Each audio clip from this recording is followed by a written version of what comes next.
శ్రమపడను కనుక మీరును అట్టి మనసును ఆయుధముగా ధరించుకొనుడి. క్రీస్తు శరీరమందు శ్రమపడను కనుక మీరును అట్టి మనసును ఆయుధముగా ధరించుకొనుడి. పిల్లలు అలా చేస్తున్నారు, అలా చేయొద్దు. సండే స్కూల్ పోవాలి పిల్లలు. మీ స్కూల్లో పోయి మీ టీచర్ అక్కడ పోతారు కదా క్లాస్లోకి, అట్లే సండే స్కూల్ పోవాలా. ఇక్కడ కూర్చొని రాదు. వెళ్ళండి, జస్సు పాలు పోవాలి, అక్కడ కూర్చోాలి, ప్రార్థన చేసుకుంటాం. పరిశుద్ధ ప్రేమల తండ్రి, జీవముల ప్రభువా, మా దైవ తండ్రి, మా రక్షకుడైన యేసుక్రీస్తు శ్రేష్టమైన పరిశుద్ధమైన నామములో సాగిపడి నమస్కరిస్తున్నాం. ఆయన ఇద్దరి మానవాంతులు నరమాంతులు మా యొక్క జాలిపడి ఈ మధ్య యొక్క సంఘంలో ఆవిడ తండ్రి మరి 3వ మాసంలో 7వ దినంలో మనం క్షేమంగా మీ సన్నిధిలో ఇచ్చిన అపారమైన ప్రేమను బట్టి నేను చూపిస్తున్నా. మా ఇష్టాలను పొడిగించి దినములు మాకు ఇష్టంటే మీ వందనములు కృతజ్ఞతాస్తున్నారు. మా దగ్గర తండ్రి, పరిశుద్ధమైన దేవా, పవిత్రమైన తండ్రి,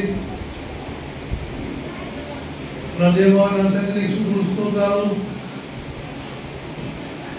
అపారమైన కృపా కనికర ప్రేమ సమాధానాలతో మా ఇష్టాలను పొడిగించుకుని నడిపించుకుని వచ్చినారు, మందిరానికి తీసుకొచ్చినారు, ప్రజల్లో కూర్చొని పెట్టుకున్నారు. మీకు వందనములు. నా తండ్రి, ఈ దీని యొక్క ఈ దాసుని యొక్క దీని మండిగను వాడుకుంటుకై నీ పాదం దగ్గర పడి బతులాడుతున్నా, నీ పాదం దగ్గర పడేసుకుంటున్నాను. నీ ఆత్మవశములకు, మీ స్వాధీనకు, మీ ఆధీనకు, మీ అధికారములకు అభయపరుస్తున్నాను. ప్రభా, మీ పరిశుద్ధమైన సింహాసనము మా మధ్య ఉంచున్నాం. ప్రభా, ఇప్పుడు ఉంచి మీ అధికారం ఆధిపత్యంతో మీరే నడిపించాలని, మీరు బోధించాలని, ప్రకటించాలని, ఆవిడ దీనిని వాడుకోమని నీ పరిశుద్ధాత్మ యొక్క అభిషేకం దయచేసి ఆత్మవశుడిగా చేసుకుని నీ మాటని దీనిలో ఉంచి మీ ఆత్మ ద్వారా పలికిస్తున్నామని యేసు సర్వాధిక నామములో ప్రభా, సిగ్గుపడి అక్కడ పనివాణి కానీ సత్యవాక్యము సరిగా ఉపదేశించేవాణి కానీ కళాకటాక్షము సంపద దీనితో నిలబెట్టుకొని వాడుకుంటున్నాను. ఈ యొక్క దయాపూర్వ సంకల్పం కరిగపడి ఆయనతో మాయతో నెరవేర్చుకుంటున్నాను. మేము మా ప్రభు యొక్క బలలో పాల్గొనకు, మేము మా ప్రభుత్వం మా ప్రభు మాయతో ఏకమవుతున్నట్లున్నాం. అట్లు మా ప్రభుత్వం సంపూర్ణంగా ఐక్యత గలవారంగా అవుతుంది. మా ఆత్మ, నా ఆత్మ, మా ఆత్మ, మా మనసు, నా మనసు, మా ప్రభు మనసు, మా హృదయం, మా ప్రభు యొక్క హృదయము అట్లు ఏకాత్మ ఏక మనసు కలిగిన వారంగా, ఏక హృదయం గల వారంగా మేము అంతగా ఐక్యపరుచుకోవడంగా మాత్రం మాట్లాడగలవారు. నమ్మదైన నా రక్షకుడు యేసు శక్తిగా శ్రేష్టమైన వారు క్రీస్తును ప్రార్థిస్తూ వేడుకుంటున్నాం. పర్వతండి ఆమేన్.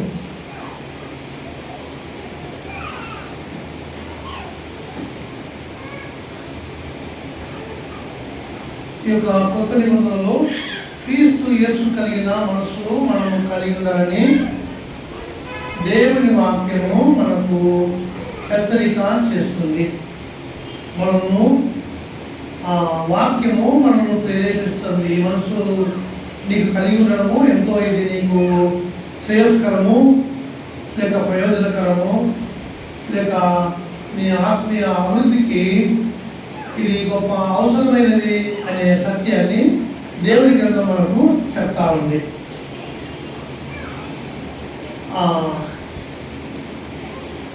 దావీదు గురించి పరిశుద్ధాత్మ దేవుడు ఆయన గురించి గ్రంథంలో సాక్ష్యము ఉంచుతూ వచ్చినాడు. ఆయన జీవించిన జీవన విధానాన్ని ఇదిగో దావీదు వలె ఉండండి అనే కొంత సమాచారాన్ని గ్రంథంలో మనకు వచ్చినాడు. యూదా రాజులందరికీ దావీదు మనసు కలిగి ఉండండి అనే మాట, దావీదు రాజు వలె ఉండండి, అతని మాదిరి నన్ను అనుసరించండి అనే సత్యాన్ని గ్రంథంలో చెప్తున్నాడు. ఇంతకుముందు మనము అబ్రహాము యొక్క మనసు కదా, అబ్రహాం ఎటువంటి మనసు గలవాడు? నమ్మకమైన మనసు గలవాడు, అట్లా ఉండండి అన్నాడు కదా. తరువాత మనకు యెహోషువ కాలేబు వలె ఉండండి. అందరికంటే ముఖ్యంగా కాలేబు వలె ఉండండి. నిన్ను మనసుతో పూర్ణ మనసుతో అతను నన్ను అనుసరించినాడు అని మనం విన్నాం. అయితే ఇది దావీదు జీవించిన జీవన విధానాన్ని అతని మనసులో కొన్ని వాక్యములను మనము జ్ఞాపకం చేసుకుంటాం. రాజుల గ్రంథము 2వ అధ్యాయము 3-4 వచనాలు.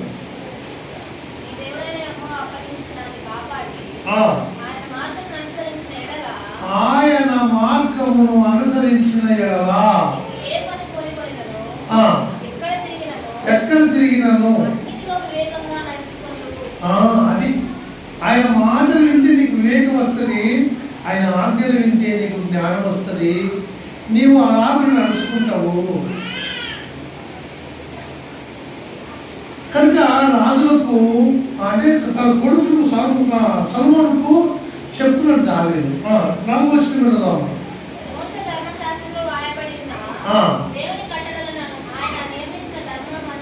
ఆయన నియమించిన ధర్మం అంతటిని, ఆయన న్యాయ విధులను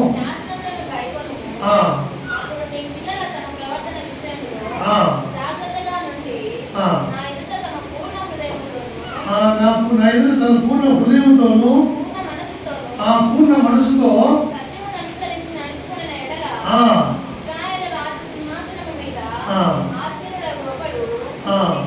నీకున్నను మానగా ఉంటానని నాకు ఇద్దరు ఆయన సర్వనయ్య నువ్వు అట్టే ఉండరా అన్నాడు.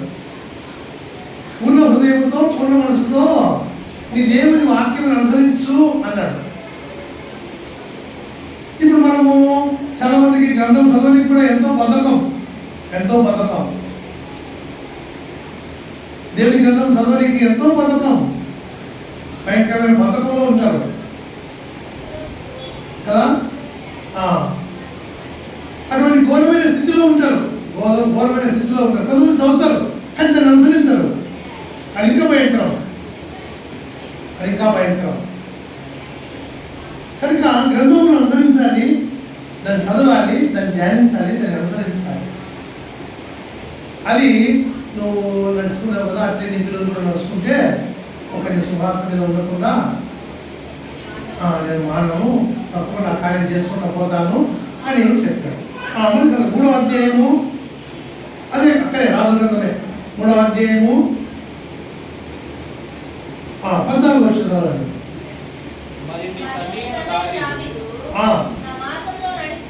నా మార్గంలో నడిచి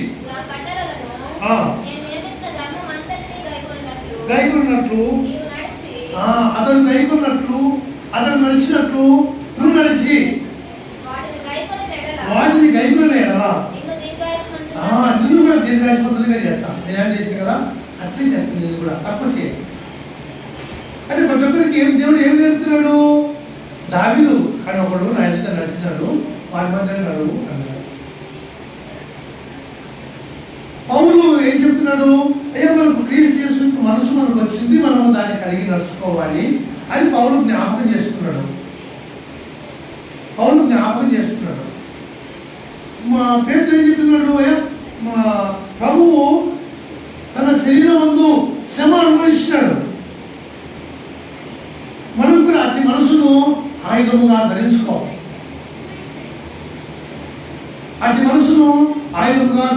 భయపడాకు. నువ్వు కూడా అట్లే శరీరంలో శ్రమ వచ్చినా, ఏ శ్రమ వచ్చినా, ఏ బాధ వచ్చినా, ఏ కష్టం వచ్చినా, ఏ రోగం వచ్చినా, ఏ వ్యాధి వచ్చినా ఏం భయపడాలి. నేను కదా అటు పేతులు వారు కూడా అటువంటి భయంకరమైన శ్రమలో నడిచినారు. అదే చెప్తున్నాడు పేతులు కూడా. కనుక అందరికీ నేర్పేది ఏంటంటే దావీదులో ఒకడు నా ఎదుట జీవించినాడు, వారి మాదిరి మీరు జీవించండి. అయితే వాడు ఎటువంటి వాడంటే వాడు ఏం చేసినాడంటే 13వ అధ్యాయము సమూయేలు గ్రంథము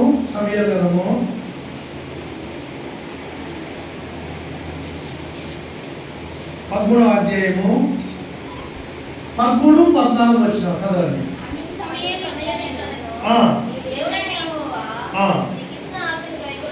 నీకిచ్చిన ఆజ్ఞను అది గుర్తుపెట్టుకొని ఎప్పుడు కూడా వాక్యం అనుసరించకపోతే దేవుని బాధ పెట్టే వారమే. ఇది ఎప్పుడు మరవరాదు. ప్రభు మనసు లేకపోతే, మన హృదయపరమైన మనసుంటే, లోకానుసరమైన మనసు, శరీరానుసరమైన మనసుంటే దేవుని బాధ పెట్టే వాళ్ళమే. దేవుని బాధ పెట్టే వాళ్ళమే గుర్తుపెట్టుకోవాలి. దేవుని వాక్యం చెప్తుంది. రోమిలకు రాసిన పత్రిక 8వ అధ్యాయము 5వ వచనం చదవండి. శరీరానుసారులు శరీర మనసులు, శరీరమైన వాటి మీద మనసులు, ఆత్మానుసారులు ఆత్మ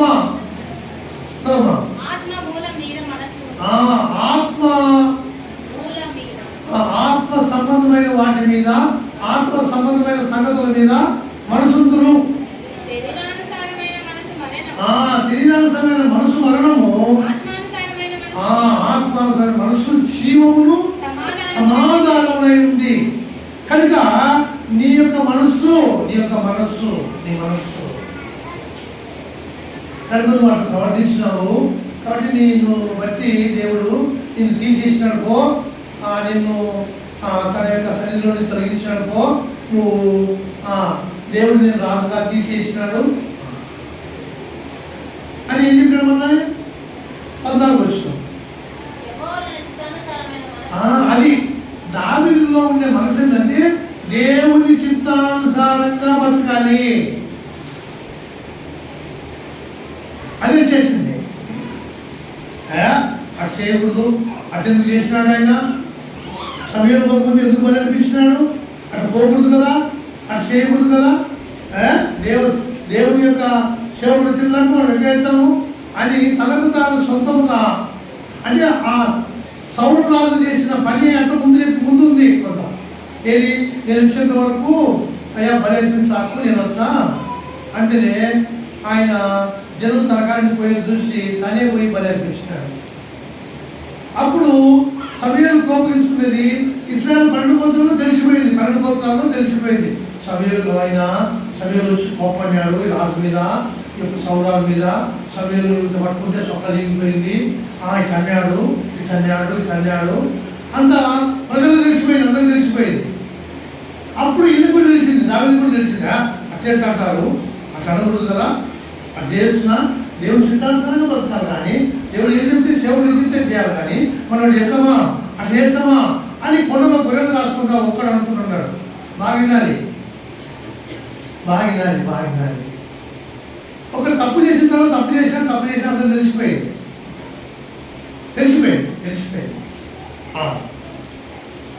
అయితే దేవుడు ఇడిచిపెట్టి ఒకడు ఎవరైనా ఉన్నాడా, నా దైనోడు, నా ఇష్టానుసారంగా బతికేవాడు ఎవరైనా ఉన్నాడా అని అందరూ చూసినాడు. సంఘంలో అందరూ చూస్తాడు. మనము నేను ఏ వికారమన్నా, లేక నేను ఏమన్నా గర్వపడినా, లేకపోతే ఇంకొక రకంగా నేను ఏమన్నా అనుకున్నా కదా, ఎవరు చూస్తారు? నువ్వు ఏమన్నా అనుకున్నా, నువ్వు ఏమన్నా చేసినా, ఏమన్నా నువ్వు సాధన చేయొచ్చు, నేను సాధన చేయొచ్చు, నేను కూడా ఏదైనా చేయొచ్చు. ఎన్ని ఎవరు చూస్తారు? అది గుర్తుపెట్టుకోవాలి. అయితే నేను దేవుడికి ఇష్టానుసారంగా బతకాలని ఆశపడుతున్నానా, అది కూడా చూస్తారు. నా మనసు దేవుడికి అనుకూలంగా జీవించాలని నా మనసు కోరుకుంటుందా, అది కూడా చూస్తాడు. అందరినీ చూస్తాడు.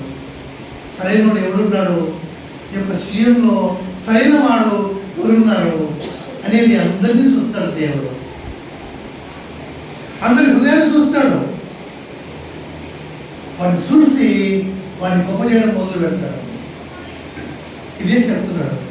ఏ దేవుడు తన సిద్ధాంతమైన మనసు గల వాడిని ఒకరిని కనుక్కున్నాడు. అంటే దేవుడు అందరినీ చూసుకుంటూ ప్రతి ఇల్లు చూసుకుంటే దేవుడు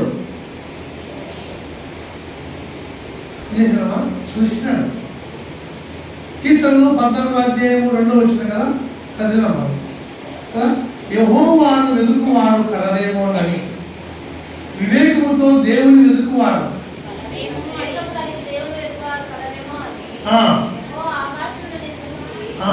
దేవుడు ఆకాశం నుండి చూస్తున్నాడు అందరినీ చూస్తాడు దేవుడు.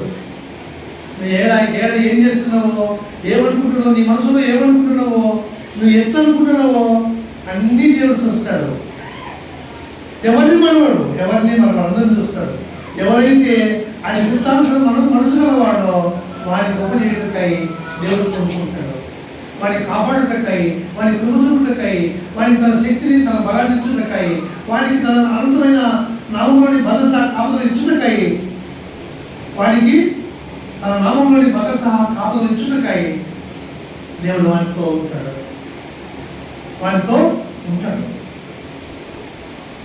కనుక అటువంటి వాడిని కావాలని కోరుకున్నాడు, అటువంటి వాడిని తెచ్చుకున్నాడు. ఈ మాట ఆ రాజవంశంలో పుట్టిన అందరికీ తెలుసు. మన ఆయన గురించి సమయానికి అన్నాడు, దేవుడు చిత్తానుసారం మనసు అన్నాడు, నాతో కూడా చెప్పినాడు, నాకు కూడా కళలో కనబడి దేవుడు నాకు కూడా చెప్పినాడు. చెప్పినాడు, సగం చెప్పలేదా? మరి జీవించలేదా?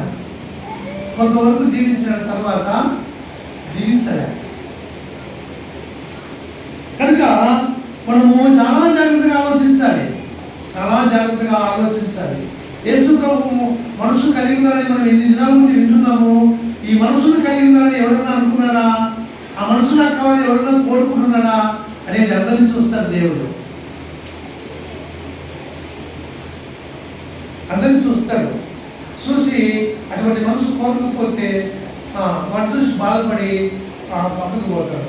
ఇప్పటికి 4-5 వారాల నుంచి లేక ఈ సంవత్సరం ఆరంభం నుంచి ఈ యొక్క 8 వారాలు దేవుడు చూసుకుంటా వాళ్ళ మనసును చూసుకుంటా వస్తాడు.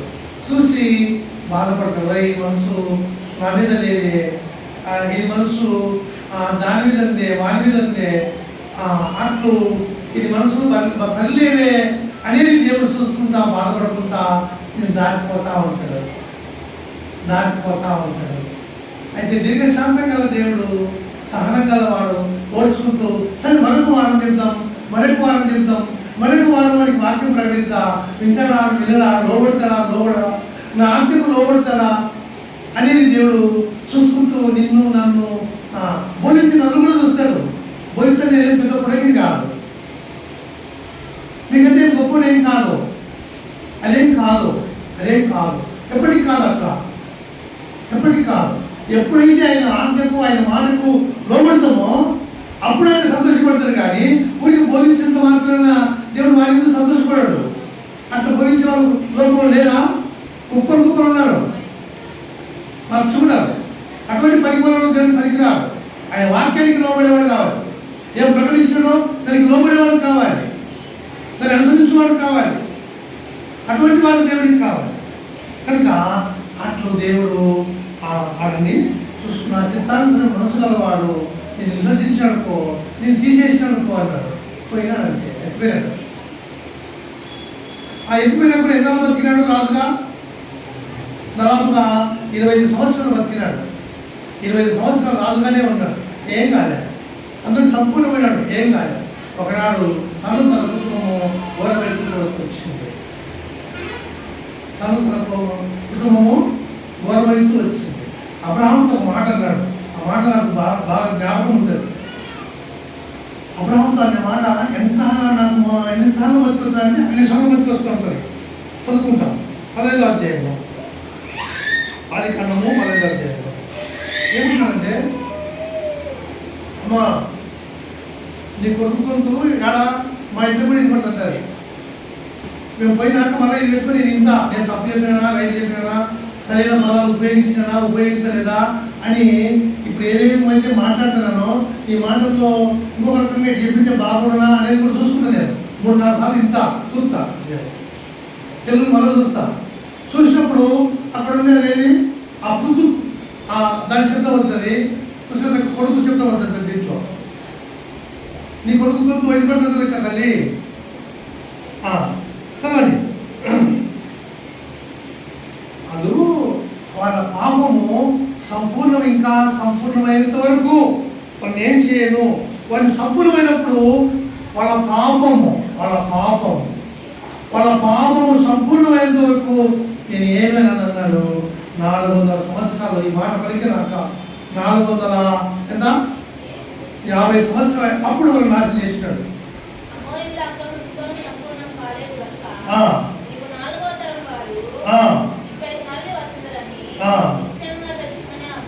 ఏం కాదు అమోరీయుల యొక్క అక్రమము, పాపము, ఇంకా ఏం కాలే. ఒకరు అనుకుంటున్నారు ఏం కాదులే, దేవుడులే, దేవుడు కృపగల వాళ్ళే, దేవుడు దయగల వాళ్ళే. కాదు, వాక్యానికి లోబడి వికారం పడుతున్నాం. వాక్యమును ప్రేమించు, వాక్యానుసారంగా బతకనికి పూనుకోవాలి. నేను చేసేది దేవుడికి తెలుగులో అనుకుంటున్నారేమో, కనుక మనసు ప్రభు యొక్క మనసు కలిగి ఉన్నారంటే దాన్ని కోరుకోకుండా విలక్షణ చేస్తున్నారేమో. దేవుడు జ్ఞాపకం చేసుకున్నప్పుడు ఎంతో భయంకరంగా ఉంటుంది దాని పరిస్థితి. కృపాకాలమే కదా అలా. మరి అన్ని చెప్పిగా అక్కడికిక్కడ ఎందుకు వచ్చినారు? ఎందుకు వచ్చినారయ్యా? కనుక కృపాకాలమే, కృప పొందుకో, కృపను కోరుకో, బలపరచబడు. తప్పులో ఉన్నాకు, పాపంలో ఉన్నాకు, వాక్యం అనుసరించు. కృప ఎందుకు? వాక్యం అనుసరించడానికే, వాక్యానుసారంగా బ్రతకడానికే కృప. ఆ దైవశక్తి ఎందుకు? వాక్యానుసారంగా బ్రతకడానికే. కాబట్టి మనము అటు వారి అక్రమము ఎంతవరకు సంపూర్ణం ఇంకా కాలేదు. ఎన్ని తరాలు? 4 తరాలు, 400 సంవత్సరాలు పడతారు. అంతవరకు ఏమి వాళ్ళ అక్రమం అంటే, వాళ్ళ దేవతలకు ఏం చేస్తారంటే, వాళ్ళ దేవుడు ఆ దేవత బొమ్మ ఇట్లుంటుంది, ఇట్లుంటుంది.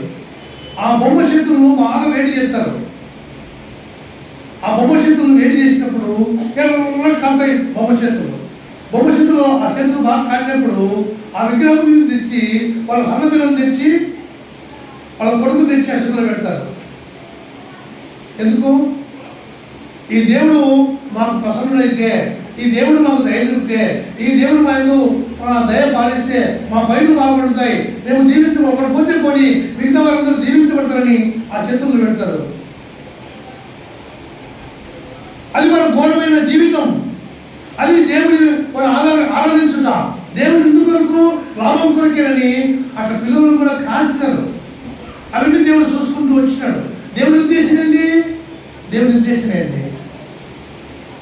భూమిని నింపండి, భూమిని నింపండి అని మనం ఆస్వాదించినాడు. ఏమొచ్చింది? వాళ్ళు జనాలు ఏం చేస్తున్నారు? బలి అర్పిస్తున్నారు. బలిని దహన బలిగా వాళ్ళ పిల్లలను అర్పిస్తూ ఉన్నారు. అది దేవునికి భయంకరమైన కోపము. అటు వ్యభిచారం చేయడము.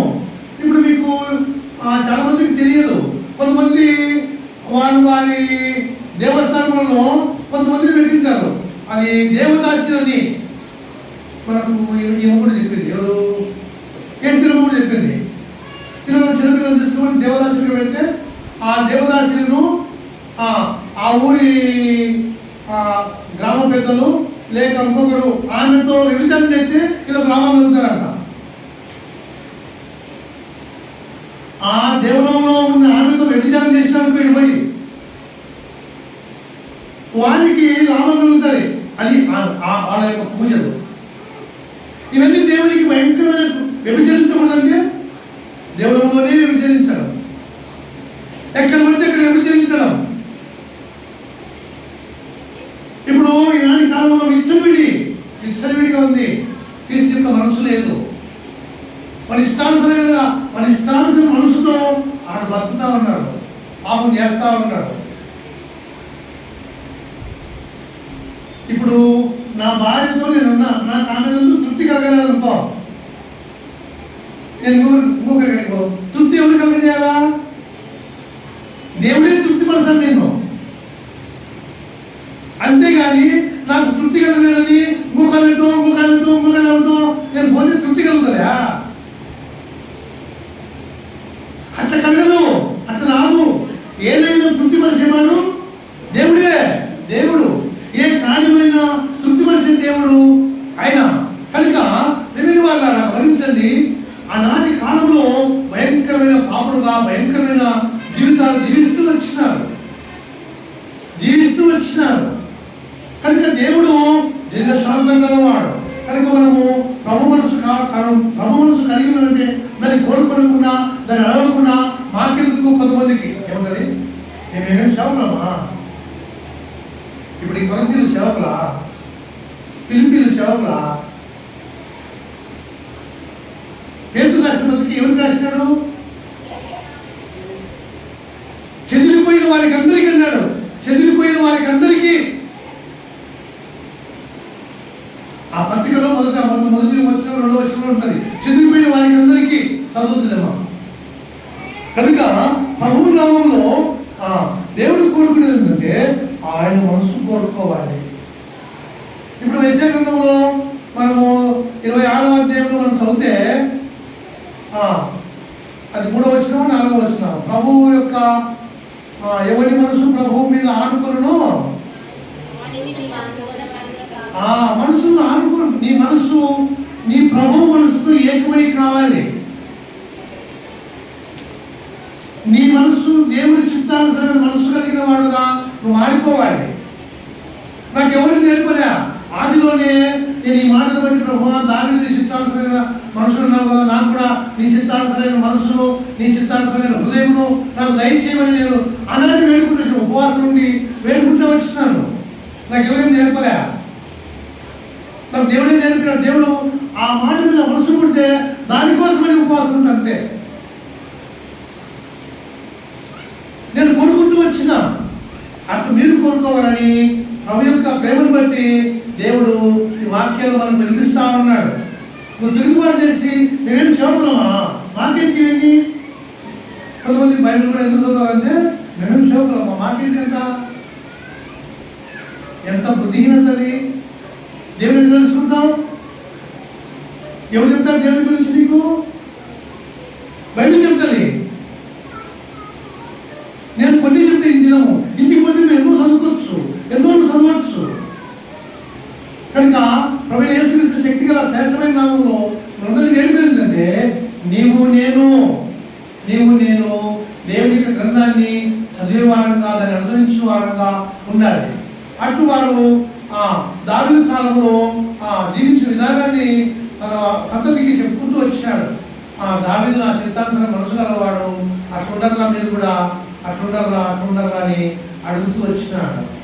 కానీ వాళ్ళు కొన్ని దినాల నుండి కొన్ని దినాలు ఉండకుండా ఉంటూ వచ్చినాడు. చదువుకుంటాం. సమూయేలు గ్రంథము 17వ అధ్యాయము 32వ వచనం. దాన్ని ఏం మాట్లాడుతున్నారు చూడండి అక్కడ. ఈ ఫిలిష్తీయుని బట్టి, ఈ సున్నతి లేని వాడిని బట్టి, ఈయన పెద్ద పుడగి అనుకుంటున్నాడు, వీడు ఎత్తు లావుంటేనే వీడు పెద్ద సంగతి అనుకుంటున్నాడు, వీడికేదో ఇంకొకరికే బలం అనుకుంటున్నాడు. వీడు దేవుని ఎదిరించేవాడా, దేవుని సైన్యమును వీడు ఎదిరించేవాడా? ఎవరి మనసు వీడిని బట్టి కుంగకూడదు. ఎవరి మనసు కుంగదు అంటే దావీదు ఎప్పుడు కూడా ఏ విషయంలో కూడా కుంగిపోయే మనసు అతనికి లేదు. ఏ కారణంగా కూడా దావీదు తన మనసును కుంగనికి ఒప్పుకోలేదు. ఎందుకంటే తనకు దేవుడు ఉన్నాడు, మమ్మల్ని విమోచించిన దేవుడు ఉన్నాడు, ఐగుప్తు నుంచి మమ్మల్ని నడిపించిన దేవుడు ఉన్నాడు, ఐగుప్తు ప్రజలను నాశనం చేసి మమ్మల్ని బయటకు తెప్పించాడు, మా కొరకు సముద్రాన్ని పాయం చేసినాడు, మా కొరకు ఈ ప్రాంతంలో ఉంచిన 7 జాతుల వారిని ఎలగొట్టి ఈ ప్రాంతం మాకు ఇచ్చినాడు. మా దేవుడు సత్యవంతుడు, న్యాయవంతుడు. మేము బుద్ధి లేకుండా మేము ప్రవర్తించిన కానీ మా దేవుడు ఎప్పటికి కూడా ఏక హృదయం కలిగిన వాడు, మమ్మల్ని శాశ్వతమైన ప్రేమతో ప్రేమించిన సత్యాన్ని దావీదు ఎరుగుతూ వచ్చిన వాడు. కనుక ఎవరి మనస్సు కుంగిపోవాలి అంటే దావీదు ఏ కారణాన్ని కూడా తన మనసును కుంగిపోకుండా తన మనసులో గొప్ప విశ్వాసంతో నిండుకుంటూ వచ్చిన వాడు. కనుక విశ్వాసి ఎప్పుడు కూడా కుంగిపోయే మనసు కలిగి ఉండకూడదు, కుంగిపోకూడదు. నా మనసులో అయ్యో నాకేమిటి జరిగింది, అయ్యో నాకేమిటి జరుగుతుంది, అయ్యో మాకేమిటి అవుతుంది, కుంగ నిమిత్తం లేదు. కుంగిపోకూడదు. నీ దేవుడు ఉన్నాడు, ఆయన వేడుకో, ఆయనతో ప్రార్థన చేయి, ఆయనతో మంచి సంబంధం కలిగిండు, ఆయనతో సహవాసం కలిగిండు, ఆయనతో అన్ని సహవాసం మనకు కలిగి ఉండు, ఆయనతో గొప్ప కనెక్షన్ కలిగి ఉండు. ఆయన లేకుండా ఆయనకు వేరుగా ఉండొద్దు, ఆయనతోనే ఉండు, ఆయనతోనే ఉండు. కనుక అటువంటి జీవితాన్ని దేవుడు కోరుకున్నాడు. కానీ ఆ యొక్క రాజులు అట్లా లేకుండా ఉంటూ వచ్చినాడు. 24:5 వచ్చినాము అక్కడే. ఇది సమయాల గ్రంథంలో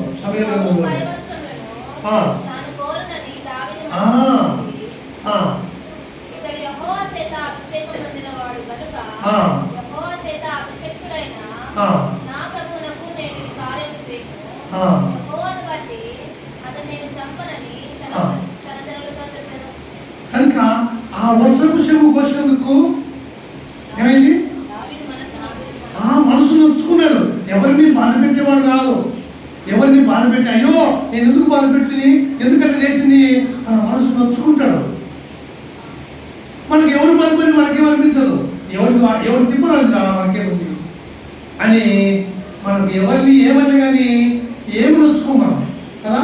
అది కాదు, అది కాదు, అది కాదు, అది కాదు, అది కాదు. దావీదు మనసు నొచ్చుకున్నాడు. అట్లా ఎందుకు చేసి నేను అట్లా చేయకూడదు కదా, అట్లా చేయకూడదు కదా. కనుక ప్రేమిడ దేవుని బిడ్డలారా, మనము మన మనసు కూడా ఎవరిని బాధ పెట్టే మనసు ఉండకూడదు. ఎందుకంటే ప్రభు మనసు ఈ ప్రపంచంలో జీవించినప్పుడు ఆయన తృణీకరించిన వారు ఉన్నారు, వ్యతిరేకించిన వారు ఉన్నారు, నిరాకరించిన వారు ఉన్నారు, ఆయన దూషించిన వారు ఉన్నారు, శిలువ వేయమని కేకలేసిన వారు ఉన్నారు, ఆయన దయ్యం పట్టుడు అన్నారు, వీడు అట్టోడు అన్నాడు, వాడు వీడిని ఆయన సంబోధించినారు. కానీ ఆయన ఎవరిని నాశనం చేయాలని ఆయన మనసులో లేదు. ఆయన మనసు ఏముంది? తండ్రి మీరు ఏమి చేయిస్తున్నారో క్షమించే మనసు కలిగిన వాడు. కనుక ఆ మనసు నీకు నాకు ఉండాలి. మనల్ని తృణీకరించే వారు ఉంటారు, వ్యతిరేకించే వారు ఉంటారు, తులనాన్ని మాట్లాడే వారు ఉంటారు, కించపరిచే వారు ఉంటారు, అవమానపరిచే వారు ఉంటారు. మనకి ఎవరు మర్యాద చేయరు. ఒకరికి మర్యాద లేదా ఓ ప్రేమ ఉంటుంది, మర్యాద లేకుంటే వాడికి కోపం వస్తుంది. అప్పుడు కోపం చూడలేము. ఎవడాడు బైబిల్లో వాడికి మర్యాద లేకుంటే కోపడ్డాడు ఎవడాడు? ఎవరు? హామాను.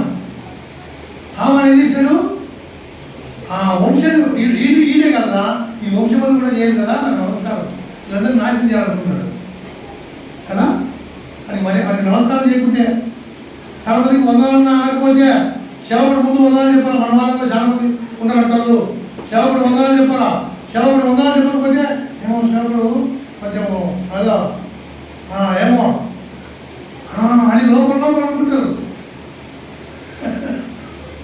చాలా మంది ఉంటారు, చాలా మంది ఉంటారు, చాలా మంది ఉంటారు. అంటే సేవకుల్లో ఇంకా వినయం ఉందా లేదా, ఏమన్నా నమ్మకం ఉన్నాడా అని మేము పరీక్షిస్తున్నాం అనుకుంటారు. వాళ్ళు తప్ప అనుకోరు. మేము సేవకుడిని పరీక్షిస్తున్నాంబా, సరిగా ఉన్నాడా లేదా, అటువంటి వినయం ఉందా లేదా, అటు పరీక్షించగలరా అంటే వాళ్ళు సేవకుడిని పరీక్షించే లెవెల్లోకి వచ్చినట్టు అనుకుంటున్నారు. కనుక అయినా చాలా ప్రమాదమైంది, చాలా ప్రమాదమైంది. అయితే దావీదు మనసు నొచ్చుకునేవాడు, ఎవరిని బాధపెట్టాడు. ప్రభు కూడా ఎవరిని బాధపెట్టలే. వాళ్ళు అన్నారని వాళ్ళను రకరకాలుగాని వాళ్ళు ఎవరిని బాధపెట్టలే, నేర్పించుకుంటూ వచ్చినాడు. గ్రంథం చదవలేదా తెలుసుకోండి అని తెలియపరుచుకుంటూ వచ్చినాడు, తెలియజేసినాడు. మనుషులు మీకు ఏమేమి చేతులు ఆయనకి మీరు అంటే నాకు ఎవరేమి చేస్తే నాకు సంతోషం వస్తుందో నేను వాళ్ళకి ఏం చేయాలా, అట్లా చేయాలా, అది చెప్పిన ప్రభు. మత్తయి సువార్తలో 5వ అధ్యాయం నుండి మనం చదివితే అవన్నీ వీటికి వస్తాయి. కనుక వివిధ వల్ల ప్రభువు నేర్పిన పద్ధతి లేకపోతే ప్రభు మనసును మనము తెలుసుకోలేము. కనుక ఆయన గ్రంథం చదివితే, ఆయన మాట్లాడిన మాటలు మనం చదివితే ఆయన మనసు మనకు కనబడుతుంది. గ్రంథం చదవకుండా ఆయన మనసు కనబడదు. కనుక మనసు నొచ్చుకున్నాడు.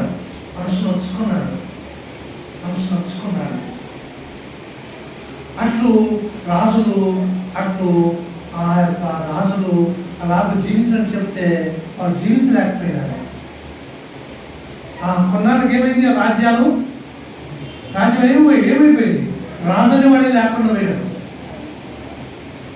రాజు అనేవాడు లేకుండా పోయాడు. బబులోను దేశంలో తీసుకొని పోయినాడు. నపుంసకులు, రాజవంశంలో ఉన్న వారిని నపుంసకులు చేసిన రాజు, నపుంసకులు చేసిన దేశంలో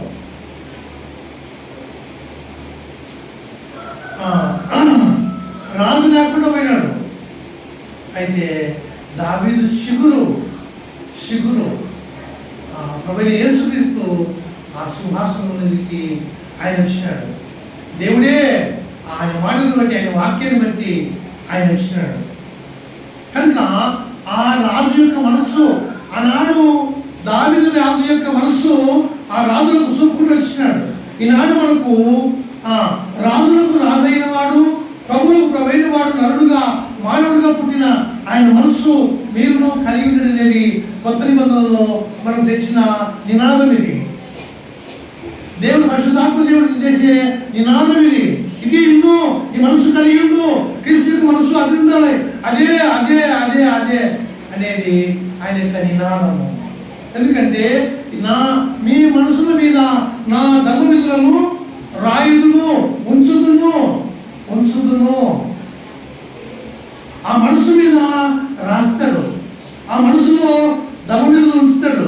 నేను కాదని నేను దానిని ఇది చేయాలనుకున్న పోలేను, దాటిపోలేను. నా మనసులో ఉన్నాయి, నా మనసును ఆ మాటలు ఆక్రమించినాయి. కనుక ఈ మనసు దాటి నేను పోయి వేరేది నేను చేయలేను. ఆ మనసులో, నా మనసులో ఆయన యొక్క ధర్మవిధులు, ఆ మాటలు నాలో ఉంటే నా మనసు దాటిపోలేదు. ఆ మనసు అది కట్టడి చేయబడుతుంది.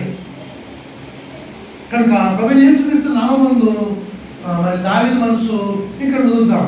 చదవండి. 2వ గ్రంథము 24:10 కదా. అప్పుడు దేవుడు అడగకుండా ఏం చేసినాడు? దావీదు తప్పు చేసినాడు. ప్రజాసంఖ్య రాసినాడు దేవుడు అడగకుండా.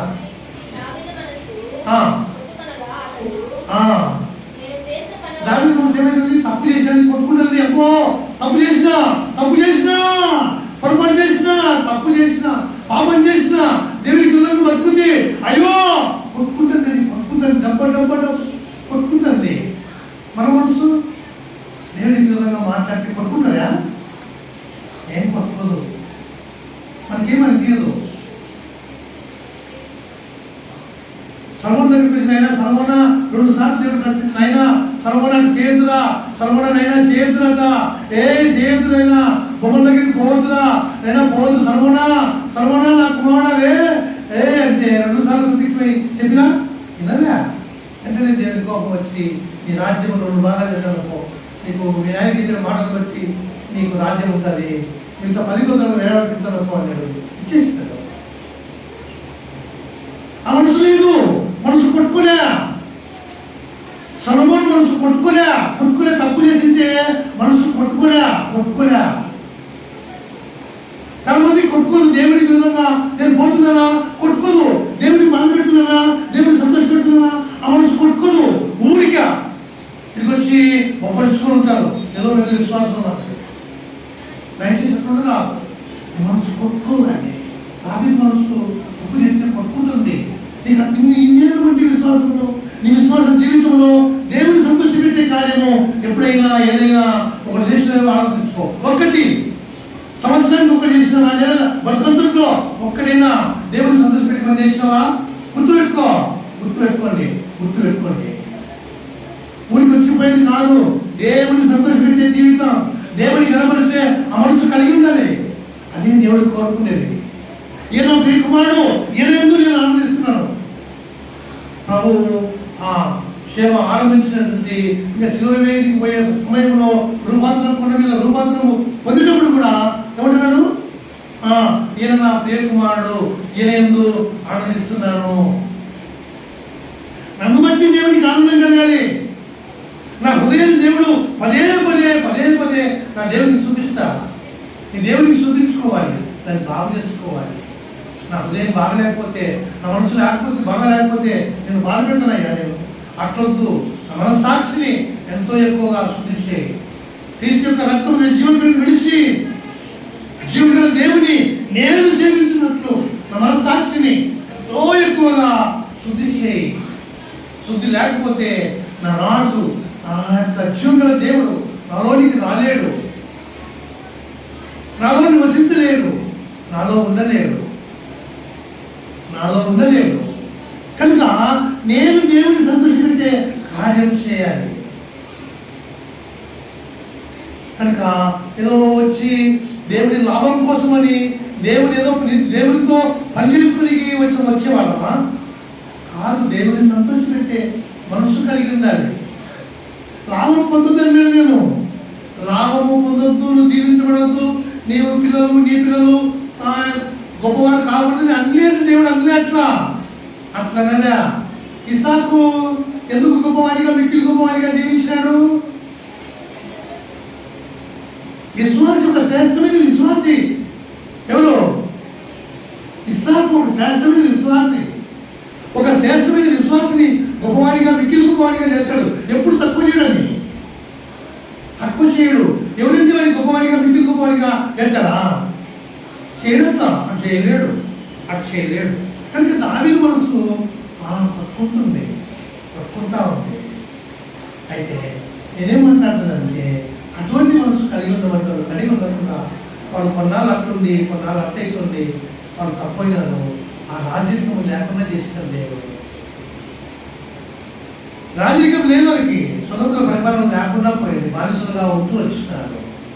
అనేక రాజులు వారికి అనేక రాజుల చేతికి పట్టిస్తూ వచ్చినాడు దేవుడు. తిరిగి కొంత శేషము ఉంచుతూ వచ్చినాడు. కనుక మనం అనుకుంటున్నాడు, నీతిమంతుని సంతానం ఎప్పుడు విడవబడదు. నేను నీతిగా బతుకుతే నా సంతానం పొరపాటు కూడా విడవబడదు. పొరపాటు కూడా నా దేవుడు విడవడు. నా దేవుడు విడిచిపెట్టడు. పొరపాటు కూడా నా పిల్లలు విడవడు. నేను జీవించాలి. నా దేవుని సంతోషపెట్టే కార్యం నేనే చేయాలి. ఎవడో కాదు, నేనే చేయాలి. కనుక ప్రభు నామంలో, జీవుల దేవుని నామంలో ఆనాడు దావీదు వారికి మనసును వారికి పరిచయం చేస్తూ వచ్చినాడు. దాన్ని గ్రంథం చేసి వాళ్ళ చేతులు ఉంచుతూ వచ్చినాడు. దావీదును చూస్తూ వచ్చినారు. దావీదు రాసిన కీర్తనలు వారు చదువుతూ వచ్చినారు. దావీదు రాసిన ఆ యొక్క చట్టము, న్యాయము ప్రతి వారు చదువుతూ వచ్చినారు.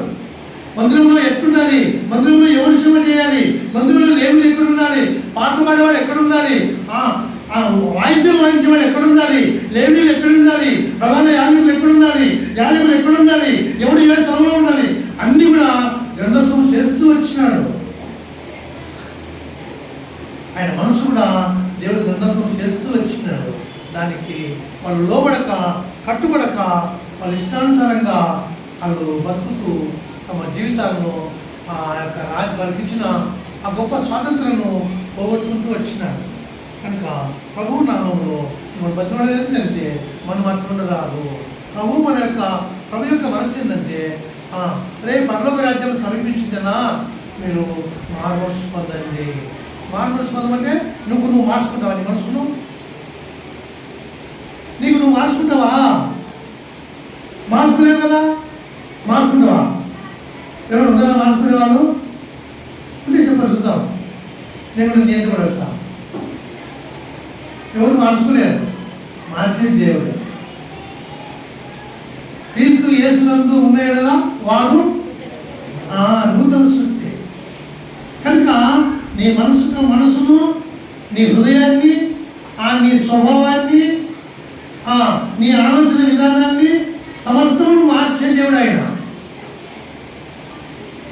దాంట్లోనే ఆయన యొక్క శక్తికి అపరిమితమైన మహత్యము నీలో పనిచేస్తుంది. లేకపోతే ఈ శరీరము, ఈ నోరు అనగదిది అనగదు. కనుక దేవుని ఆత్మ చేత శరీర క్రియలను చంపినేలా మీరు బ్రతుకుదురు. చంపని దేవుని యొక్క శక్తి చేత నాలోని శరీర క్రియలు చంపాలి. నేను చంపు ఒడుగోడు చేసిన చంపు, లేకపోతే నేను మళ్ళా బాధ పెడతా, నేను పాపం చేస్తా, నేను ఆరోగ్యం చెప్పిన, నేను మంచోని కాదు, నేను దేవుడు పనికి రాను వద్దని తెలుసుకున్నావు, నన్ను మార్చకపోతే నేను మళ్ళీ నిన్ను బాధ పెడతా, నిన్ను ఘోరంగా దుఃఖ పెడతా ఏడ్చుకుంటూ వచ్చినాను.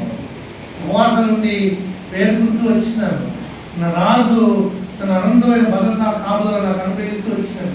ఈ దేశంలో ఎక్కడికి పోయినాను ప్రాకారం గల పట్టణం గాను, ఇనుప స్తంభం గాను, ఇతడి గోడగా ఇద్దరు నేను నియమిస్తున్నానని నన్ను నియమించుకుంటూ వచ్చినాడు.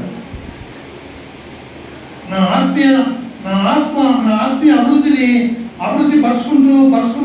పరుచుకుంటూ నన్ను లేవనెత్తుకుంటూ వస్తున్నాడు. నేను సంవత్సరానికి ఒకసారి 2 సార్లు నేను పడిపోయినా, చెడిపోయినా, పాడైపోయినా, నేను ఏమైపోయినా నాకు ఎట్లా తెలుస్తుంది, నువ్వు జరపకుండా నాకు ఎట్లా తెలుస్తుంది, నువ్వు బాగు చేయకుండా నేను అట్లా వేడుకుంటున్నా. సంవత్సరానికి 2 సార్లు కానీ ఒకసారి కానీ అడుగుతా. ఆఖరుకు డిసెంబర్ నెలలో ఆమె ఇదే పని పెట్టుకున్నా. రేపు సంవత్సరంలో మన 5 రోజులు వస్తుందో నేను బతకాలన్నా, నేను ఈ సంవత్సరం నేను ఎన్నిసార్లు బాధ పెట్టాను, ఎన్నిసార్లు నేను కష్టపెట్టాను, దుఃఖపెట్టాను, మన సంవత్సరం అట్లనే ఉండమంటావా? అయ్యా నేను దయించు, నన్ను బాగు చేసుకో, ఇదిగో నీ స్వాధీనంలో అప్పచెప్పుకుంటున్నా. అటు దేవుడికి నా జీవితాన్ని అప్పచెప్పుకుంటూ వస్తాను. నా దేవుడు బాగుపడిస్తే నేను మరొక సంవత్సరంలో ప్రవేశపెడతాను, నా అడుగు పెడతాను, లేకపోతే పెట్టను. నేను అట్లా ఏరితనంగా నిద్రవుతుందా అన్నా? నిద్రవుతున్నావా? కూర నిద్రవుతుందా?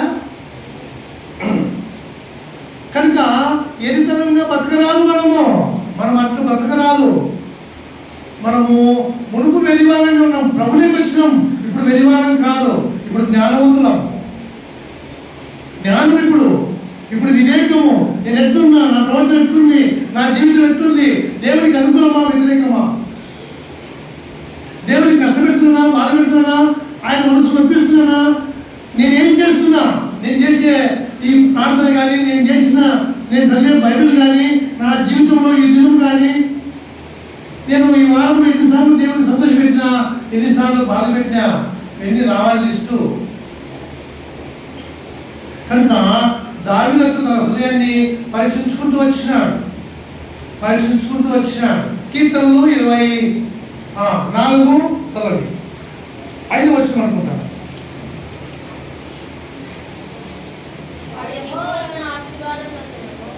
వాడు యెహోవా వలన ఆశీర్వాదం పొందును, నీతిమత్వమునందును.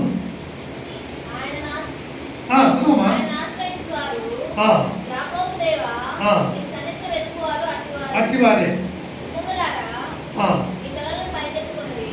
అయితే 4 వచ్చింది చదవమ్మా. అది దావీదు యొక్క మనసు ఏంటంటే, వ్యక్తమైన దాని మీద మనసు ఎందుకురా, బుద్ధి లేకుండా ఒకటి చదువు పట్టుకుంటే అదే పని అని భూ కావట్లేదు, నీరు కావట్లేదు. మళ్ళీ పెద్ద అనుకుంటారు కదా. వ్యక్తమైన వాటి ఎందు మనసు పెట్టేవాడు ఎవడు కూడా పనికిరాడు. దావీదు తెలుసు ఆ సత్యము. నేను వ్యక్తమైన వాటిని మనసు పెడితే నేను పనికిరాను దేవునికి అని తెలిసిపోయింది. చదవండి. పెద్దమైన దాని యందు మనసు పెట్టకయు, పెద్దమైన దాని యందు మనసు పెట్టకయు, నిర్దోష చేతులు కలిగిన వారే, నిర్దోష చేతులు కలిగిన వారే. పెద్దమైన వాటిని మనసు పెట్టకుండా మంచి వాటిని ప్రభు మాటలను, ప్రభు యొక్క చిత్తమును నీ మనసులో పెట్టుకున్న, ప్రభువా నన్ను కూడా నీ చిత్తానుసరి మనసు గల వాడిగా చేయము అంటివా. కనుక దయచేసి నేనేమంటున్నానంటే, ఆనాడు వరకు దావీదు యొక్క మనసును ఆ గ్రంథంలో చూపిస్తూ వచ్చినాడు. ఎవరు పట్టించుకోలేదు. ఒకనాటి ఘోరమైన పతనము ఆ రాజవంశము పొందుతూ వచ్చింది. ఆ రాజవంశము పతనం పొందుతూ వచ్చింది. కనుక రాజులైన యాజక వంశంలో ఉండి నీ రాజు సకల యుగంలో రాజు, అద్వితీయుడు, అక్షయుడు, నీ సౌందర్యము కోరేవాడు, నీ మేలు కోరేవాడు, యుగములు తనతో కూడా తన యొక్క పరలోక రాజ్యంలో నువ్వు ఉండాలని కోరుకొని నేను వెతికి రక్షించిన వాడు. అయినా నా మనసు కలిగి ఉన్నారా అని అడుగుతుంది ఆయన. నా మనసునైనా నా ఆత్మ కలిగి ఉన్నారా? నా ఆత్మ లేకపోతే నా వాడు కాదున్నాడు. నా శక్తి లేకపోతే సైతం నేను ఓడిస్తుంది ఆయన. నా శక్తిని, నా ఆత్మను, నా మనసును కలిగి ఉండాలి ఆయన. నువ్వు లోకంలో జై జీవితం జీవిస్తావురా నా బిడ్డ? జై జీవితం జీవిస్తారమ్మా? ఇవి కలిగి ఉండండి. అని ఆడవాళ్ళు ఎట్లా పత్రమైనాలో అది బుద్ధి తెలుసుకో. ఇలాంటి మనకు బుద్ధి కలుగుతాయి. ఇవి రాయబడెను. కనుక గ్రంథం మాకు కాదు, సేవకులకే గ్రంథము, నీకు కదా గ్రంథము. నీకు వద్దా? నువ్వు బుద్ధిగా బతుకుతావా? నీచుడిగా బతుకుతావా? అట్లా కాదు. నువ్వు ఒక చక్కని శ్రేష్టమైన నిర్మంతుడిగా బతకాలని దేవుడిని కోరుకున్నాడు. కనుక ప్రభువైన యేసుక్రీస్తు శక్తి గల శ్రేష్టమైన నామంలో ఒక ప్రభు యొక్క చక్కని మనసు నీకు కలిగి ఉండాలని ఆయన దావీదు వాడు కూడా పాపం చేసినాడు. వాడు మనసు స్థిరంగా తెలుసుకున్నాడు, స్థిరమైన మనసు కోరుకున్నాడు. వాడు మన తిరిగి స్థిరంగా ఉంటూ వచ్చినాడు కదా. ఎందుకంటే మనం చదువుతా ఉన్నాం. 34లో చదివి ముగించుకుంటాం. 34 అధ్యాయం కీర్తనలు.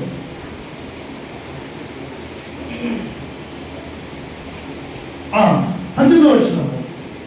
మనకందరికీ కట్టడం వచ్చింది, రాకడం కాదు. కానీ మనం కోరుకోలేదని, అది అట్లా ఉండదని, అది మనం కోరలేదా? చదవండి.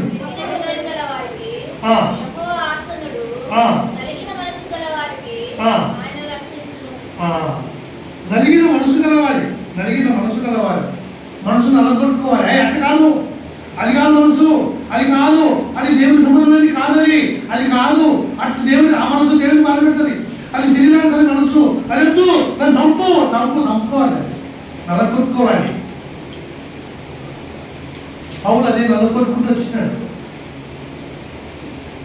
నా శరీరాన్ని నల్లగొట్టుకోకపోతే అది మనసును లేపుతుంది. మనసును సాతాను మనసు ప్రేరేపిస్తుంది. ఎందుకు? వ్యభిచారం చేయడానికి, వ్యభిచార సంబంధమైన కోరికలు కలిగడానికి.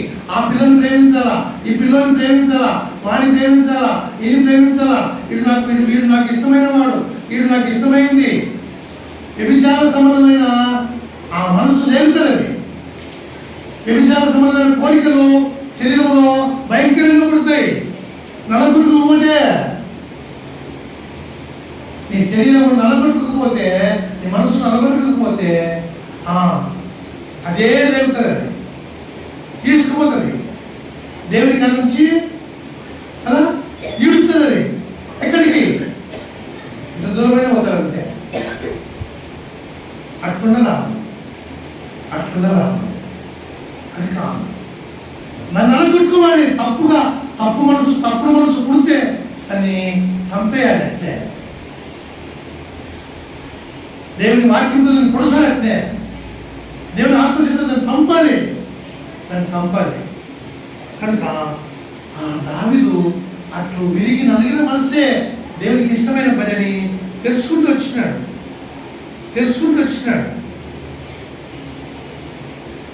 కనుక నేను ప్రభు మనస్సును కష్టం వచ్చింది. ఆయన శరీరంతో ఉన్నప్పుడు కూడా ఆయన కూడా శ్రమపడినాడు. నేను కూడా శ్రమపడతాను. ఏమన్నా మనసు అనే మనసు ఆయుధం. అదే నీకు ఆయుధం. నువ్వు సాధారణ జయించాలంటే అది నీ ఆయుధం. అవును, నాకు కూడా శ్రమ వస్తుంది, నాకు కూడా కష్టం వస్తుంది, నాకు కూడా అవమానం వస్తుంది, నాకు కూడా ఇట్లే ఉంటుంది. అయితే కానీ నా దేవుడే అవమానపరచబడినాడు, నాకైతే ఏమైందని. అయితే కానీ అటువంటి మనసును ఆయుధముగా ధరించుకున్నట. ఈ ఎవరు నేర్పినారు? ఎన్ని ఎవరు నేర్పినారు? ఎక్కడ నేర్చుకున్నాడు? దేవా, నీ వాక్యము నాకు వెండి బంగారముల కంటే నాకు పొరదగిందయ్యా. అది తేలికంటేను దుండు తేలికంటేను నాకు అది మధురమైందయ్యా అన్నాడు. కనుక గ్రంథాన్ని చదివేవాడు, దాన్ని ధ్యానించేవాడు, దాన్ని అనుసరించేవాడు. ద్వితీయోపదేశ కాండం నుంచి కొన్ని మాటలు చదువుకున్నాం. 4వ అధ్యాయము 9వ వచనం త్వరగా చదవాలి.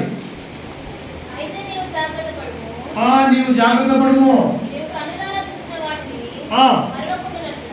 మరొకనట్లు అది నీ జీవిత కాలం అంతయు నీ హృదయం నుండి తొలగిపోకుండా నీ మనసును చూడదు. జాగ్రత్తగా పెట్టుకో, నీ మనసులో పెడతాయి. నా మనసులో మాట నీకు చెప్తున్నా, నీ మనసులో పెట్టుకో, అక్కడ పెట్టుకోకు. జాగ్రత్తలు నీ జీవిత కాలం అంతా జాగ్రత్తగా నీ మనసును జాగ్రత్తగా పెట్టుకో. ఆ మనసును అన్నింటి కొని ఆకు, దేవుని బాధ పెట్టుకోవడం చేయకు. చదవండి అక్కడ 8:14 చదవమ్మా. 8:14 అక్కడే. ఏ మనసుకి ఏమవుతుంది? మదం వస్తుంది. మదం పట్టారు కదా తను అంటే నేను అప్పుడు మా వాళ్ళు వీడు మదం మంచి ఇది భయంగా ఏం లేదా పోయి పో అంటారు. అన్నీ అంటున్నారు. అంటే ఎవరి మీద కొట్టానికి వద్దు నేను మదం మంచి అని నన్ను తింటున్నారు మా వాళ్ళు. ఎవరితో నేను కొట్టాలంటే ఎన్నాళ్ళు కూర్చుంటారు అని అనేవాడు. అంటే మదం, అది మనసు మదమెక్కుతుంది. అది వాక్యం లేదు. మనదమ్మా నీ మనసు మదించి దాసుల గృహమైన ఐగుప్తు దేశంలో నుంచి నిన్ను తప్పించిన దేవుడైనా మరుస్తారు. ఇది మనసుకు మదం వచ్చే దేవుని గ్రంథం మీద ఆశ ఉండదు. దేవుని వాక్యం మీద ఈ వారం ఏ వాక్యం చెప్పినాడు, ఏ వాక్యం నమ్మినాము అది ఉండదు. అక్కడ నాకనే ఉండదు. అది ఉండదు. నాకు మొదలెడితే, నా మనసుకు మొదలెడితే అది ఉండదు. వాక్యం చదవము.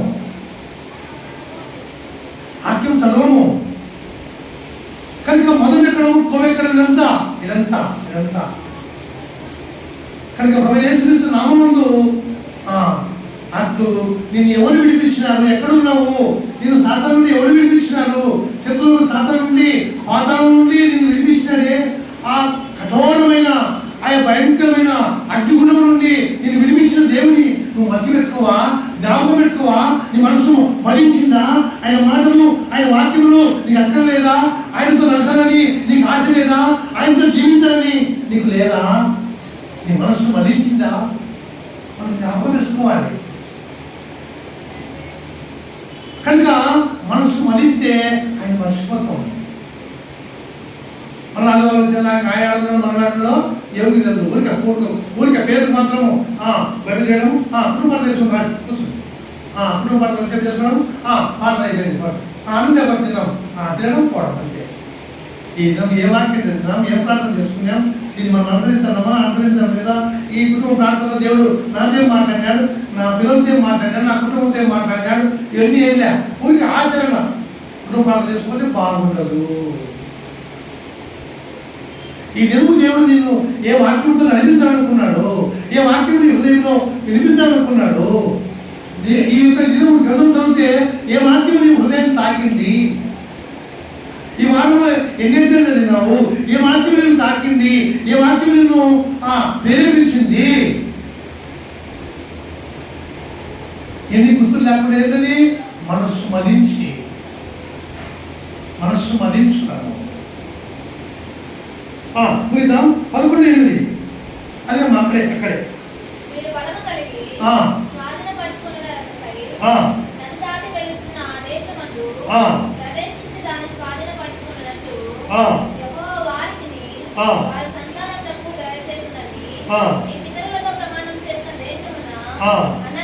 అనగా ఆగునట్లు 18 వచ్చినామా 18 కాబట్టి మీరు మీ హృదయంలోను మీ మనస్సులోను ఉంచుకొని వాటిని మీ చేతుల మీదను సూచనలుగాను కనుకలను మీ కనుకలను భాషికంగా ఉండవలను. నీవు నీ ఇంత కూర్చున్నప్పుడు నడుస్తున్నప్పుడు నీ పిల్లలతో మాట్లాడు, నీ కుటుంబం మీద రాయి. నీ ఇప్పుడు చాలా మంది వాక్యాలు తీసుకుంటారు, ఇంట్లో ఉంటే వాక్యాలు అవి బూజు పట్టినప్పుడు సంవత్సరం కురిసాల్సిందే. ఎవరు చదవరు, దాన్ని ఎవరు పాటించరు. అందుకోసం వాక్యము, అలంకరణ కోసం వాక్యము. ఆ వాక్యం నేను బతికించాలా, ఆ వాక్యం నీకు కాపుదలు ఉండాలి, ఆ వాక్యంలో నువ్వు భద్రపరచబడాలి. వాక్యం అంటే వేదోత్కోలం ఊరిగా అదో వాక్యాలండి మా మధ్యలో ఉంది వాక్యం. ఏ వాక్యం అన్న ఈ వాక్యం నాకు నెరవేరాలని ఎవరన్నా కోరుకున్నారా? ఎవరు కోరుకున్నారు? అదే నువ్వు చూసాకనే కనబడతాయి. నువ్వు శాశ్వతమైన సోమారి సేవన్నాను ఎవరన్నా అనుకున్నారా? ఒకరన్నా ఎవరన్నా అనుకున్నారా? నేను నా కుటుంబానికి నా తరతరములకు నేను శాశ్వతమైన సోమాసనంగా ఉండాలి. ఎవరన్నా అనుకునేలా చూసుకోండి. అంటే వాక్యం ఎవరికి పట్టలే, మనసును వాక్యం తాకడంలే, హృదయాన్ని వాక్యం తాకడంలే. అది కాదు కావాల్సింది, అది కాదు జీవితం. కనుక ప్రభువైన యేసుక్రీస్తు శక్తిగల నామములో మనందరినీ ప్రాధాన్యపడుతున్నాను, బతుకులాడుతున్నాను. అది కాదు, నీవే శాశ్వతమైన స్వభావశయంగా బహుతరములకు సంతోషకారణంగా ఉండాలి. నువ్వు ఉండాలి. నా పోరాటం అదే. నా మనమనికి, నా కొడుకు, నా బిడ్డకు, వాళ్ళ పిల్లలకు మా అబ్బ ఇట్లా వాక్యాన్ని బతికినాడు. మా అబ్బ ఏం చెప్తే అదే పడుతున్నాడు. మా అబ్బ అటు ఇటు పొల్లడు, మా అబ్బ అటు ఇటు లేనాడు. గుర్తుపెట్టుకుని మాట, మా అబ్బ అటు ఇటు ఉన్నాడు, మా అబ్బ అటు ఉంటాడు, మా నాన్న అటు ఉన్నాడు, మా నాన్న అటు ఇటు ఉన్నాడు. ఎంత ధైర్యం ఉందా? కోవిడ్ చెప్తాను ఏమన్నా అట్లు జీవించడానికి నేను ఎప్పటికీ తీర్మానం చేసుకున్నా, ఎప్పటికీ నిర్ణయించుకున్నా. బతుకుతే అట్లే బతకాల, అట్లు బతకపోతే నాకు మరణమే ప్రార్థించుగా. కానీ నేను ఆ దినమే సేవకు నిర్ణయించుకున్నాను. ఆ దినమే డోర్లోనే నేను దేవునితో ప్రమాణం చేసిన. నేను బతుకుతే పేతురు వల్లే అపొస్తలుడైన పౌలు వల్లే బతకాలా. అందుకు విరుద్ధంగా ఎప్పుడు బతికినా నాకు సావే నాకు రావాలా, వేరేది నాకు వద్దు. నన్ను సేవ చేస్తానంటే నేను అట్లు పౌరు వల్ల చేస్తానంటేనే వచ్చా, పేతురు వల్ల చేస్తానంటే వచ్చా. లేకుండా ఈ మాట నేను చాలా చెప్పిన. నా నిర్ణయం అదే, నేను బతుకుతే అట్లే బతుకుతా, లేకపోతే నాకు బతికే వద్దు. కనుక ఎందుకు చెప్తున్నా? మీ అందరికీ నేను గొప్పవాళ్ళని చెప్పలే. నేను మనమందరం బతకాలని చెప్తున్నా.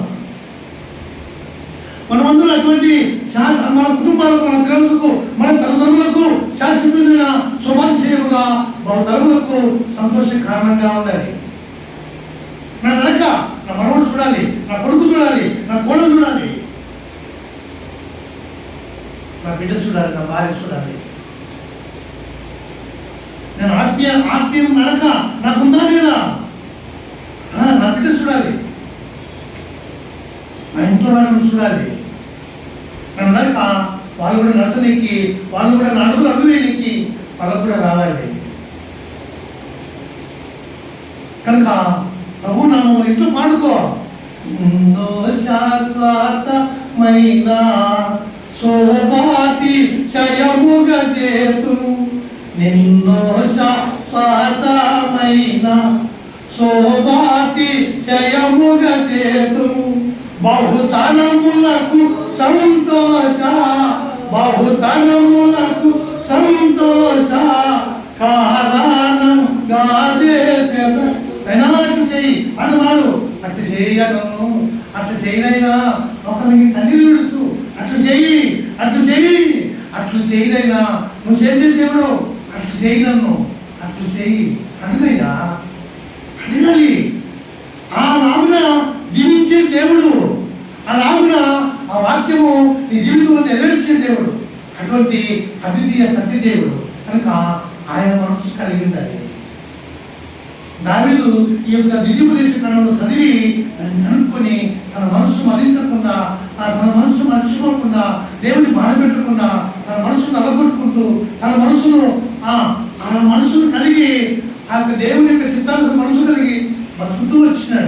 అట్టి బతుకు తీర్చేసుకోగలిగే మనస్సు మనం కూడా కలిగి బతుకుతకై ప్రభు సన్నిధిలో ప్రభువులో కూర్చునికై మంచి తీర్మానంతో, అంటే నేను ఎందుకు తీర్మానం చేయాలి?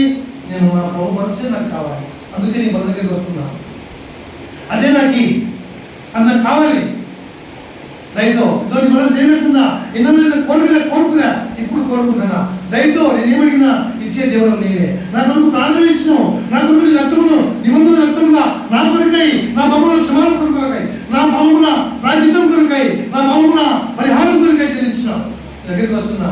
దయతో ఇదే మనసు నాకు దయచేయాలి. ఈ మనసు నాకు దయచేసి తిరిగి ఏం చేయాలా? దాన్ని స్థిరపరుస్తు. నేను ఇచ్చిన మనసును స్థిరపరుస్తు. తిరిగి నా దగ్గరికి కొన్నాళ్ళు తొలగిపోతే అట్లొద్దు. ఆ మనసు నాకు స్థిరపరుస్తు. ప్రార్థన చేసుకుంటాను.